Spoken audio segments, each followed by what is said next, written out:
G'day guys, my name's Martin. I'm just going to give you a bit of a walk around my Suzuki V-Strom DL1000. It's a 2014 model with 58,000 Ks on the clock.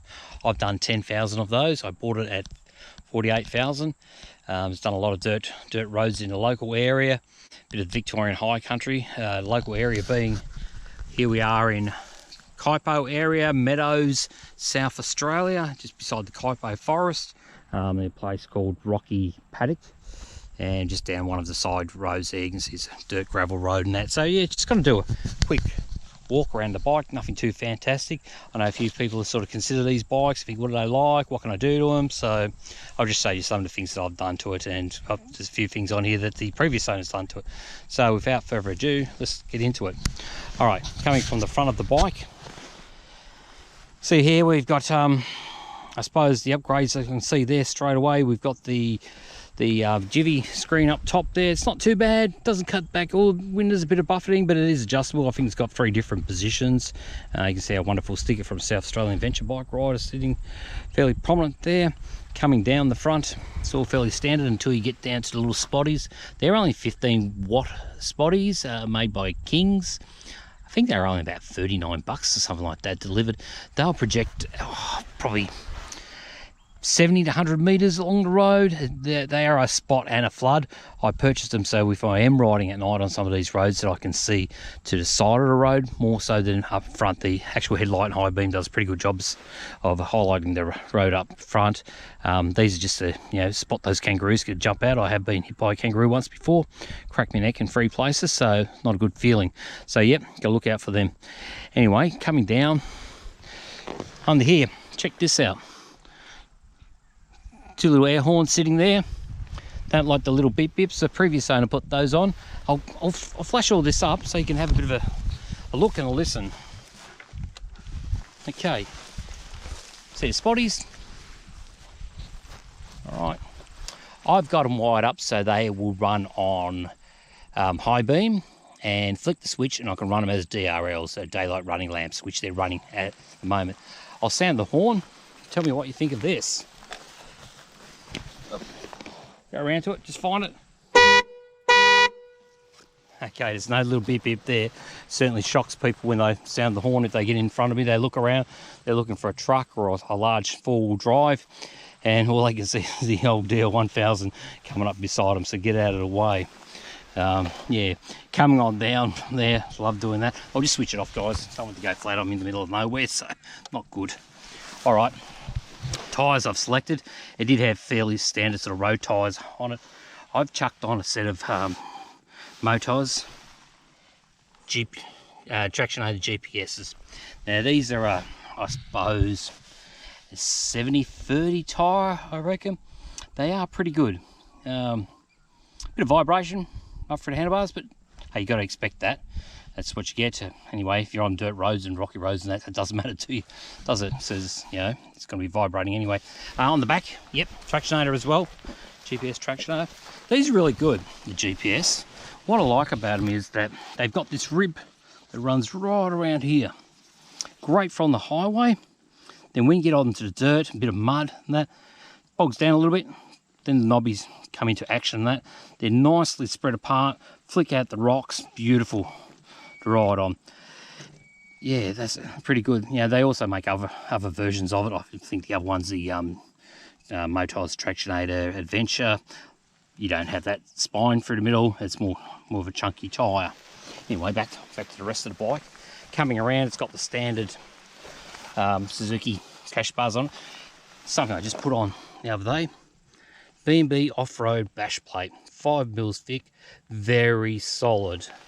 Yeah, we got a lot of rocks around here. A lot of rocks flick up. One thing you don't want to do on something like this bike, being a adventure touring bike, is crack your motor or something on a rock, or go over something low like a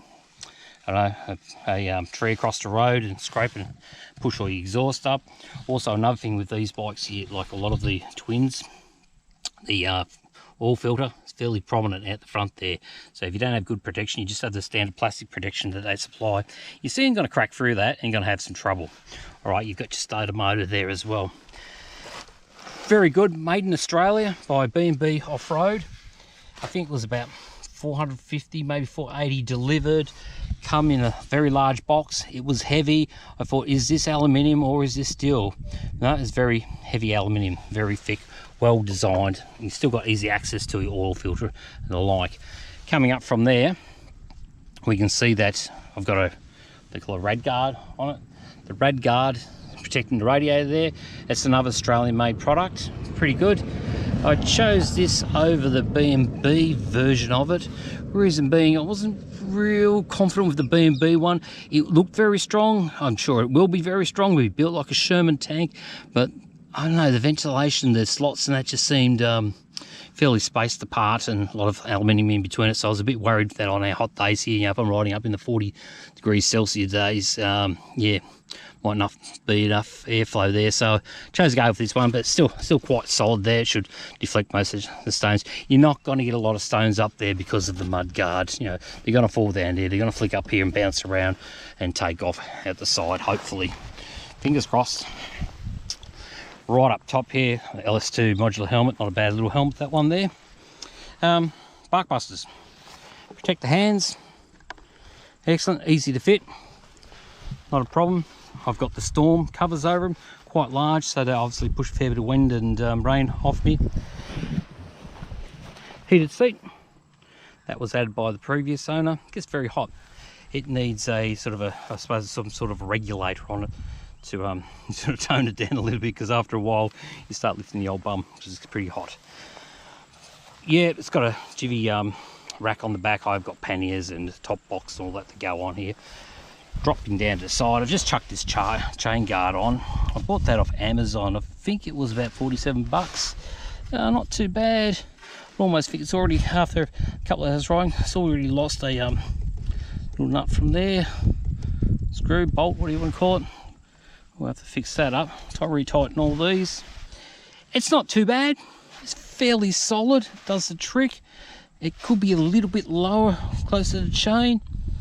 I suppose they make a pretty stock standard sort of bracket and use it on a lot of different models. So yeah, it is what it is. It's better than the plastic one, which was all mashed up. So yeah, about 47 bucks from Amazon delivered. Not too bad. All right, let's go around to the right hand side of the bike.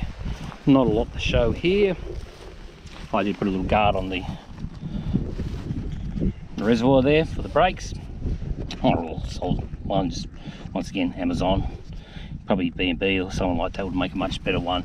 Do need to get a guard down here. This is a little bit exposed, but I'm sure if you sort of knock that off, it's not going to stop the bike.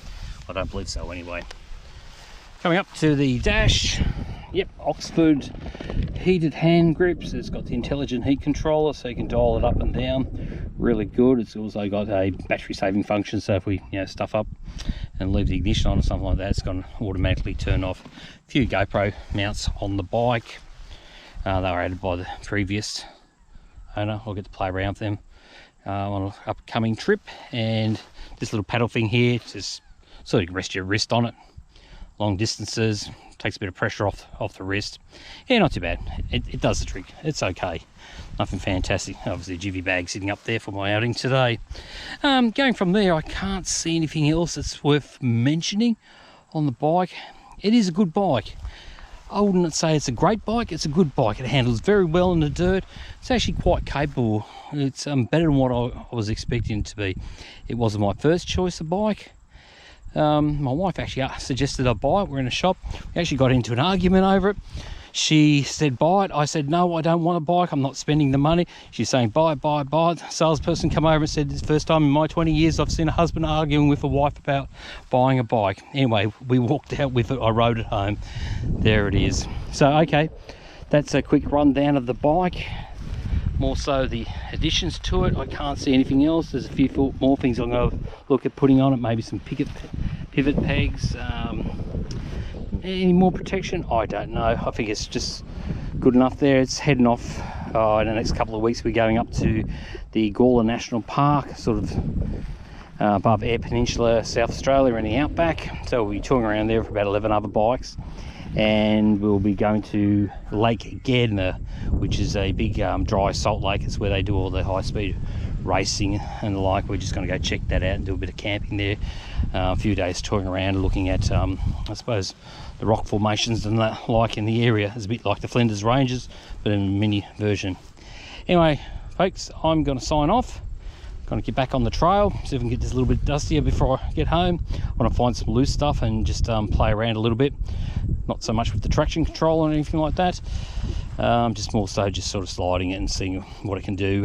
So I'm ready for the outback ride. Alright, thanks for watching. Any comments, please put them down in the bottom. You know what to do there. Don't be harsh, you know. But I'm willing to listen and willing to take any suggestions from you all. Thanks. Cheers. Bye.